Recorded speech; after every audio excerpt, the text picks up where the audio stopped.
Today's lesson is about waves. Now, there are two main types of waves in terms of how they travel through space. We have what are called transverse waves. Think about shaking a rope. And we have compression waves. Think about a slinky. And both of these kinds of waves have certain properties that we can measure. Now, obviously, each kind of wave has a speed, how fast they travel. I don't think that needs any more explanation than that. But one of the concepts that might need a little bit more explanation is wavelength. Now, wavelength is defined as the distance between the repetitions in a wave. So if we look at this transverse wave, you see how it goes up and down. You have peaks and valleys. So the wavelength would be the distance between two adjacent peaks, or two adjacent valleys if you prefer. We usually just tend to say the peaks because I guess we like things that are high. So this would be the wavelength of this particular transverse wave. For the compression wave, you don't have peaks and valleys.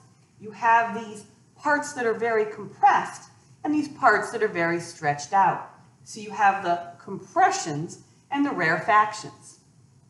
So the distance between two adjacent compressions would be the wavelength of this compression wave. Now, another concept that might need a little explanation is amplitude. Think about the amplitude as the amount of oomph you put into the wave.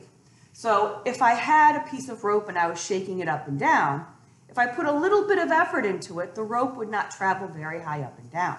But if I put a lot of effort into it, the rope would go really high and really low.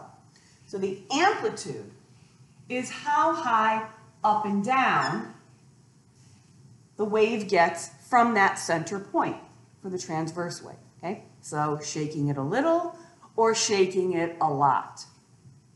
For the compression wave, if I gave it a little bit of oomph, those compressions wouldn't be very compressed.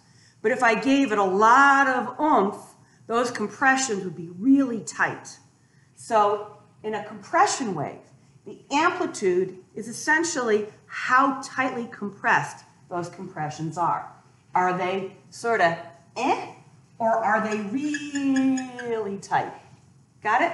It'll probably make more sense when we actually play with slinkies and ropes in class. The third thing about a wave that definitely is going to need a little bit of explanation is frequency.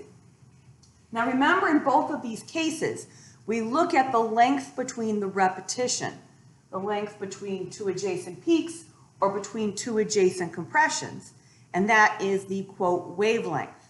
Well, if you're watching this wave travel by you, you are going to see a certain number of these peaks travel by you per second. Or in the case of a compression wave, you're going to see a certain number of these compressions pass by you each second. That's what's called the frequency.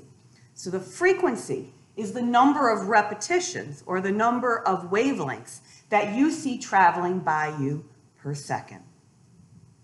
So I hope the little introduction will help you visualize this a little bit better as you're going through the PowerPoint.